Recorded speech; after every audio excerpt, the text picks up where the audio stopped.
ہمارے ہاں بعض خطیبوں کی عادت ہے کہ وہ ڈرانے والا پہلو بہت غالب کرتے ہیں کہ ہر وقت لوگوں کو ڈراتے رہتے ہیں جس سے مایوسی پھیلتی ہے.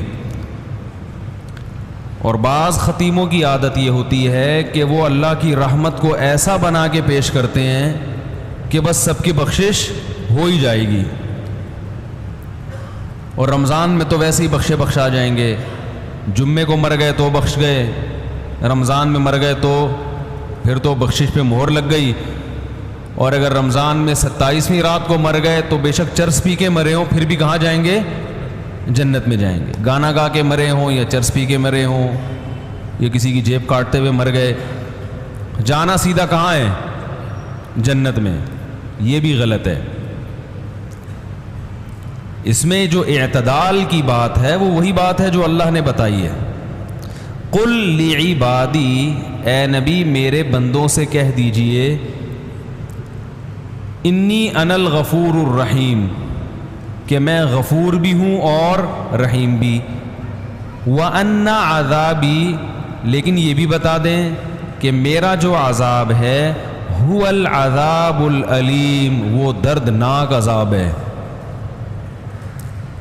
اس میں اللہ نے ہمیں بتا دیا کہ اللہ کے بارے میں تمہارا کیا کانسیپٹ ہونا چاہیے، یہ اللہ نے خود بتا دیا. اس میں اللہ نے اپنا انٹروڈکشن کروایا.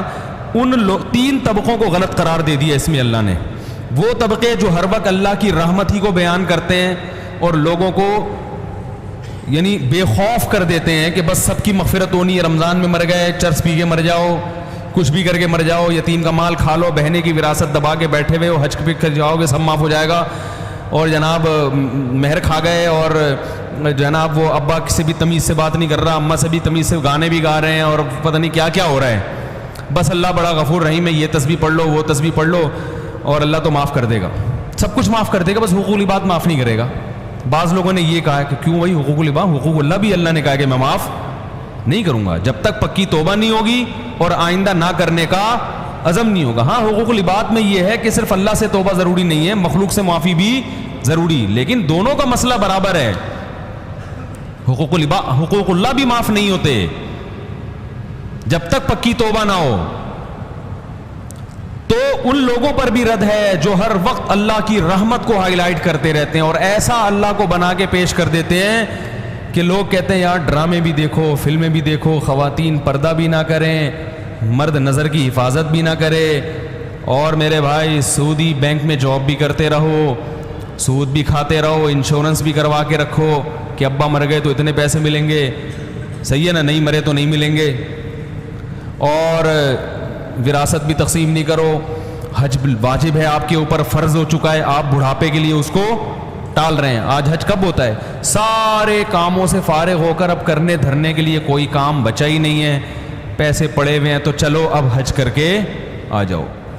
ہمارے حضرت فرما رہے تھے ایک دفعہ بیان میں کہ لوگ رمضان میں یہ تو بتاتے ہیں کہ بخشش ہوگی، روزہ رکھا، تراویح رکھی، بخشش پکی بخشش ہے، 30واں عشرہ جہنم سے خلاصی، 27ویں رات میں تو جنت ہی جنت کا. یہ بھی تو حدیث میں آتا ہے کہ جو روزہ رکھ کے بھی جھوٹ نہ چھوڑے اس کو بھوک اور پیاس کے علاوہ کچھ بھی حاصل، اور جو تہجد پڑھ کے بھی برائی نہ چھوڑے اس کو رات کو جاگنے کے علاوہ کچھ بھی حاصل. یہ بھی تو حدیثیں ہیں. تو ایک طرف اللہ کی رحمت میں اتنا غلو کرایا جاتا ہے کہ لوگ گناہوں پہ جری ہونے لگتے ہیں، یار سب حلال ہے، سب کرتے رہو، بس یہ کر لیں گے، یوں کر لیں گے، ایک مسجد کے ڈبے میں چندہ ڈال دیں گے 5 روپے اور وائپر والے کو 5 روپے پکڑا دیں گے، شیشہ بھی صاف ہو جائے گا اور صدقہ بھی ہو جائے گا. عیدی سینٹر میں ایک بکرا دے دیں گے. اور یہ بھی جب دیتے ہیں جب اپنا کوئی مریض بیمار ہوتا ہے. اور دوسری طرف غلو کیا ہے، بعض حضرات اتنا ڈراتے ہیں کہ 4 آدمیوں کے علاوہ کوئی جنت میں، وہ 4 مشہور شخصیات سب جانتے ہی ہیں، ان میں 2 پاکستان میں ہیں، ایک سعودی عرب میں ہے اور ایک مجھے بھی ذہن میں نہیں آ رہی، لیکن وہ بھی جنت میں جائیں گے. انہوں نے ایسا دین کو بنا کے پیش کیا ہے کہ یہ سارے مولوی جہنمی ہیں بھائی، یہ سارے فرقہ پرست اور ان مولویوں کے پیچھے چلنے والے بھی سارے جہنمی. اور جناب جو اچھے اعمال ہیں وہ بھی قبول. تو اس لیے بعض لوگ جہنم کا ایسا بنا کے پیش کرتے ہیں لگتا ہے کہ جنت میں جانے والے 4-5 آدمیوں کے علاوہ کوئی جنت میں نہیں جائے گا, اور ایسا اللہ کے عذاب سے ایسا ڈراتے ہیں. یعنی جہاں شریعت نے گنجائشیں رکھی ہیں اس کو بھی اتنا سخت بنا. ایک صاحب جماعت کی اہمیت پہ بیان کر رہے تھے کہ جماعت کی نماز اتنی ضروری ہے, اگر نہیں پڑھی جماعت سے تو یہ ہو جائے گا, اور اگر تم بس کیا بتاؤں میں نے کہا یار انہوں نے جماعت کی بڑی اہمیت ہے اسلام میں, لیکن حضرات فقہا نے قرآن و سنت ہی کی روشنی میں کچھ آزار بیان کیے کہ بھئی یہ عذر ہے تو جماعت سے نماز چھوڑ سکتے. میں نے کہا یہ اتنا سخت بنا کے انہوں نے پیش کر دیا کہ اب جماعت سے نماز پڑھنا لوگوں کے لیے آسان نہیں بلکہ مشکل. لوگ کہیں گے یار یہ تو ہمارے بس میں ہے ہی نہیں. حالانکہ فقہا تو دین کو زیادہ سمجھتے ہیں نا. انہوں نے بتایا کہ بھئی یہ آزار ایسے ہیں, آپ کو شدید بھوک لگ رہی ہے, آپ کے سامنے کھانا آ گیا, اب آپ کو ڈر ہے میں نماز پڑھنے جاؤں گا تو کھانا ٹھنڈا ہو جائے گا, تو آپ جماعت سے نماز چھوڑ سکتے ہیں. جہاں شریعت نے گنجائشیں دی ہیں وہ گنجائش دینی چاہیے, بلا وجہ نہ چھوڑیں. اور ایسا ہی بھی نہ ہو کہ روزانہ اسی ٹائم پہ کھانا پکوانا شروع کر دیں. 2 انتہائیں ہیں, تو اس میں اعتدال کا راستہ کیا ہے بھائی؟ اللہ کی ذات کے دونوں پہلو ہیں, عذاب بھی ہے اور رحمت بھی ہے, لیکن یہ بالکل برابر نہیں ہے. رحمت والا پہلو عذاب والے پہلو پر غالب ہے. تبھی اللہ نے رحمت کو ہائی لائٹ کیا, میں غفور بھی اور میں رحیم بھی, لیکن عذاب کے بارے میں فرمایا میرا جھانپڑ بہت سخت ہے. یعنی میں ایسا ہوں نہیں, لیکن مجھے مجبور نہ کرو, اگر میری نافرمانی کی تو میں عذاب بھی دے دوں گا. تو رحمت غالب کیسے ہے؟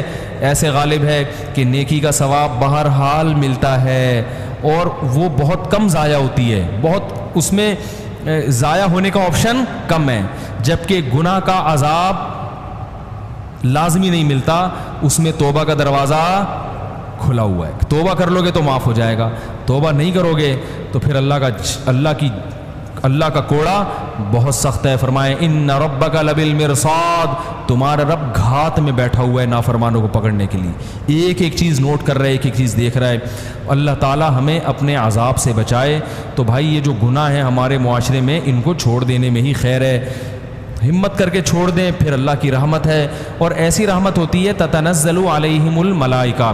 اللہ فرماتے ہیں تم گناہ چھوڑو گے نا تو تمہیں جو ٹینشن ہوگی نا, اس ٹینشن کو ختم کرنے کے لیے میری طرف سے تمہارے دل پہ فرشتے نازل ہوں گے.